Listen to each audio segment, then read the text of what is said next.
First reading. A reading from the first letter of St. John, chapter 2, verses 3 to 11. In this way, we know that we have come to know him, if we keep his commandments. Whoever says, I know him, without keeping his commandments, is a liar, and truth has no place in him. But anyone who does keep his word, in such a one God's love truly reaches its perfection. This is the proof that we are in God. Whoever claims to remain in him must act as he acted. My dear friends, this is not a new commandment I am writing for you, but an old commandment that you have had from the beginning. The one commandment is the message you have heard. Yet, in another way, I am writing a new commandment for you. And this is true for you, just as much as for him, for darkness is passing away, and the true light is already shining.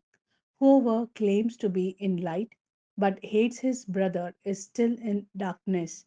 Anyone who loves his brother remains in light, and there is in him nothing to make him fall away. But whoever hates his brother is in darkness and is walking about in darkness, not knowing where he is going, because darkness has blinded him. This is the word of Lord.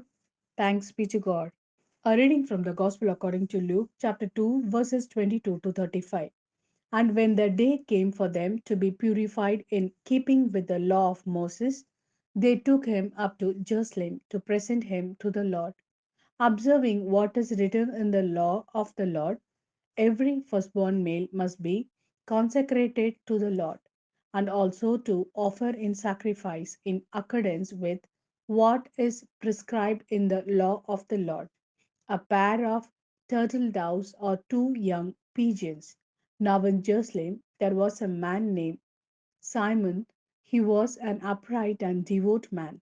He looked forward to the restoration of Israel, and the Holy Spirit rested on him. It had been revealed to him by the Holy Spirit that he would not see death until he had set eyes on the Christ of the Lord. Prompted by the Spirit, he came to the temple, and when the parents brought in the child Jesus to do for him what the law required, he took him into his arms and blessed God, and he said, Now, Master, you are letting your servant go in peace as you promised. For my eyes have seen the salvation which you have made ready in the sight of the nations, a light of revelation for the Gentiles and glory for your people Israel.